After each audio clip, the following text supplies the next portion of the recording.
হেদায়েত জিনিসটা কি জানেন? যেই ছেলে মেয়েগুলো গান বাজনায় মেতে থাকতো, সে এখন গান বাজনা শুনে না, হারাম মনে করে বিরত থাকে, এটাই হেদায়েত। যেই ছেলে মেয়েগুলো মুভি নাটক নিয়ে পড়ে থাকতো, সে এখন হারাম মনে করে বিরত থাকে, এটাই হেদায়েত। যেই ছেলে মেয়েগুলো প্রেম ভালোবাসায় মেতে থাকতো, সে এটাকে এখন জিনা মনে করে বিরত থাকে, এটাই হেদায়েত। যেই ছেলে মেয়েগুলো এক ওয়াক্ত নামাজ পড়লে 3 ওয়াক্ত পড়তো না, এখন ওরা 5 ওয়াক্ত নামাজ আদায় করে, সাথে তাহাজ্জুদও পড়ে, এটাই হেদায়েত। যে রাতের অন্ধকারে পর্নোগ্রাফিতে আসক্ত ছিল, এখন এটাকে জিনা মনে করে বিরত থাকে, আল্লাহর দৃষ্টি বাহিরে নয়, সে এটা জেনে ভয় করে, এটাই হেদায়েত।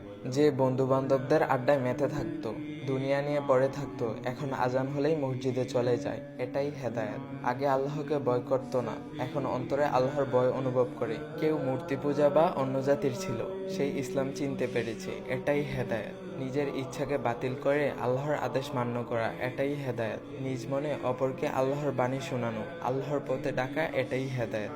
আলহামদুলিল্লাহ, মহান আল্লাহ তাআলা আমাদেরকে এই রমজান মাসে সবাইকে নেক হেদায়েত দান করুক। সবাই বলি আমিন।